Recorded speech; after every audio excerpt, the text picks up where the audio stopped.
বাংলায় একটা বিখ্যাত প্রবাদ রয়েছে, ঠেলায় না পড়লে বিড়াল গাছে ওঠে না।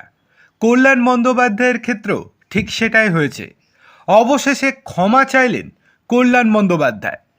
প্রধান বিচারপতি অর্থাৎ দেশের প্রধান বিচারপতি সূর্যকান্তকে নিয়ে করা মন্তব্য নিয়ে এবার ক্ষমা চাইলেন কল্যাণ বন্দ্যোপাধ্যায়। কি হয়েছে চলুন দেখে নেওয়া যাক। তার আগে আপনাদের কাছে বিনীত অনুরোধ, ভিডিওটি ভালো লেগে থাকলে লাইক, কমেন্ট, শেয়ার এবং সাবস্ক্রাইব করতে একদম ভুলবেন না।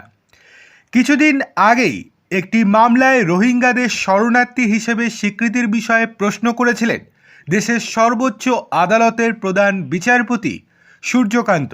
সেই নিয়ে জলঘোলা কম হয়নি।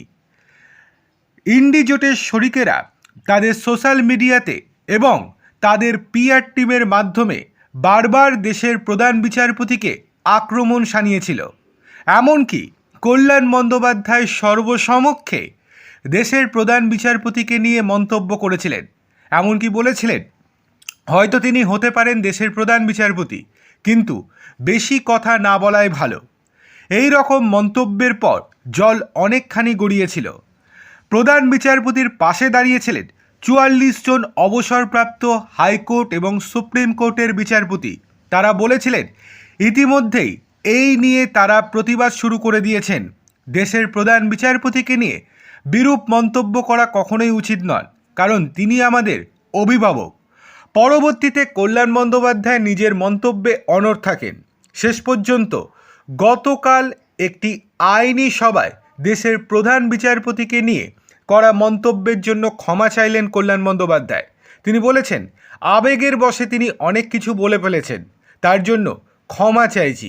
ভবিষ্যতে দেশের প্রধান বিচারপতিকে নিয়ে কখনো এরকম মন্তব্য করব না। কিন্তু প্রশ্ন হচ্ছে, তিনি কি সত্যিই তার খারাপ লেগেছে, নাকি ভয়ে তিনি ক্ষমা চাইলেন? কেননা তার পরের দিনই সুপ্রিম কোর্টে অন্য একটি মামলার শুনানি চলাকালীন দেশের প্রধান বিচারপতি কল্যাণ বন্দ্যোপাধ্যায়কে নিয়ে মন্তব্য করেন।